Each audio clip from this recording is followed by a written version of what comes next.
So what am I seeing in community practice right now amongst my patients? So I'm seeing families who are choosing between employment and protecting their families and themselves, recognizing that if they're the only ones with a steady paycheck, then they have the burden of showing up to a job where there's insufficient personal protective equipment, knowing that there's occupational hazard. As Dr. Katua mentioned, the preponderance of quote unquote essential jobs falling upon Black and brown communities, whether it's grocery store workers, fast food, other service industries, delivery, and recognizing that folks felt like there was no alternative to showing up to work.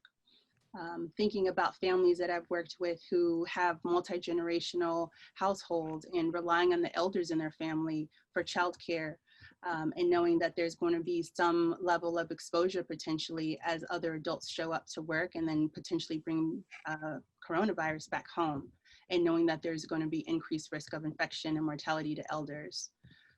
One family that was particularly poignant, they had been in a shelter for 5 years.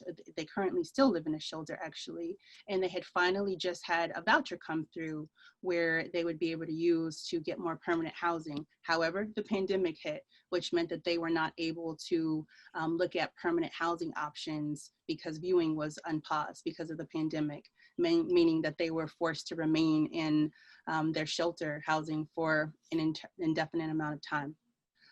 Thinking about the inherent mistrust, well-founded historically between Black and brown communities and the healthcare system, and what that might mean in terms of the next phase of this virus and the vaccine. Who will get the vaccine, who will not, and what that means in terms of ongoing risk of illness and death even. Another huge source of just complexity has been the impact on children in learning, and thinking about the digital divide and who has access to internet, who has access to the technology in terms of iPads and laptops, and recognizing that many of my young patients who are already very academically vulnerable are now at jeopardy of falling farther and farther behind, and what that means in terms of the trajectory of their lives and their own, like, essentially outlooks for attaining good health. You know, educational attainment is a huge part of that. So that's been also a huge source of challenge in the midst of the pandemic.